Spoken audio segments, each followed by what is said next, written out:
சாரத்தை பியூர் வெஜிடேரியனாக இருக்கணும். ஒவ்வொரு சவுத் இந்தியனும் பியூர் வெஜிடேரியனாக இருக்கணும். அந்த சங்கல்பத்தோடு எல்லாரும் உள்ளூரில் இருந்தாலும் சரி, வெளியூரில் இருந்தாலும் சரி, எல்லாரும் இருக்கணும். அதே மாதிரி தர்ம விஷயத்தை சங்கோஜப்படாமல் குங்குமம் இட்டுக்கிறதும் சரி, விபூதி இட்டுக்கிறதாலும் சரி, சந்தனம் இட்டுக்கிறதோ, திருமண் இட்டுக்கிறதோ, புருஷாலும் சரி, ஸ்திரீகளும் சரி, நம்முடைய ரீதி ரிவாஜ் என்ன இருக்கோ அதை நடை, உடை, பாவனை, அதை பாவனையாக பண்ணக்கூடாது. உணர்வு ரீதியாக அதை நல்ல விதமாக பண்ணணும். அது முதல்ல முக்கியம்.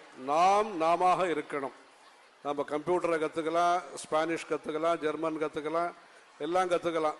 தமிழ் தெரியாது, சமஸ்கிருதம் தெரியாதுன்னு இருக்கக்கூடாது. இன்றைக்கு லோகத்துக்கு தேவைக்காக எந்த பாஷையை வேணால் கற்றுங்கோ. ஆனால் தமிழ் படிக்க வராது, தமிழ் பேச வராது, சமஸ்கிருதம்னா என்னென்ன தெரியாதுன்னு இருக்கக்கூடாது. ஆகவே தாய்மொழியை கற்றுக்கணும். அதே மாதிரி சமஸ்கிருதத்தை கற்றுக்கணும். இதெல்லாம் கம்பல்சரி. நீங்கள் வெளிநாட்டில் இருந்தாலும் சரி, இந்தியாவில் இருந்தாலும் சரி, எங்கே இருந்தாலும் நாம வாழ்வதற்கு பெற்றோர்களும் சரி, மற்றபடி சமுதாயத்தில் இருக்கிறவாளும் அதுக்கப்புறம் அதிகப்படியாக என்ன வேணால் தெரிஞ்சுக்கலாம். அன்னன்னைக்கு தேவை என்ன இருக்கோ, நானோ டெக்னாலஜி, பயோடெக்னாலஜி என்ன புதுசாக இருக்கோ எல்லாத்தையும் தெரிஞ்சுக்கலாம். நம்முடைய சாஸ்திரங்களை நாம் கட்டாயம் தெரிஞ்சுக்கணும்.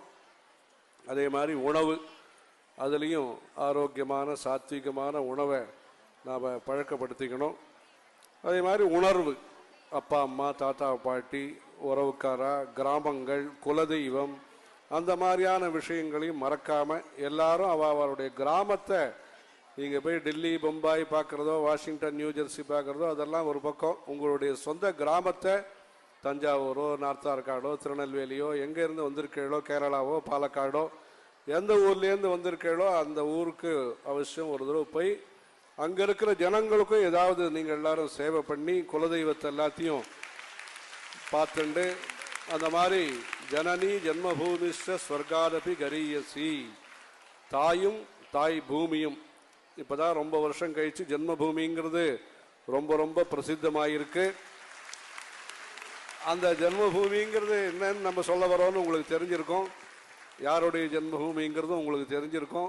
உங்களுடைய ஜென்மபூமியை நீங்கள் மறக்காமல் அந்த இடத்த, மூதாதையர்களுடைய இடத்த நீங்கள் எல்லாரும் போய் பார்த்து அந்த மாதிரி நம்முடைய தேசபக்தியோடையும் தெய்வ பக்தியோடையும் இந்த மாதிரி நல்ல காரியக்கிரமங்களை நீங்கள் தொடர்ந்து செய்யறதுக்கு உற்சாகத்தோட சங்கல்பம் எடுத்துக்கணும். பிளட்ஜுன்னு ஒரு ஸ்கூல்லலாம் சொல்கிறாங்க.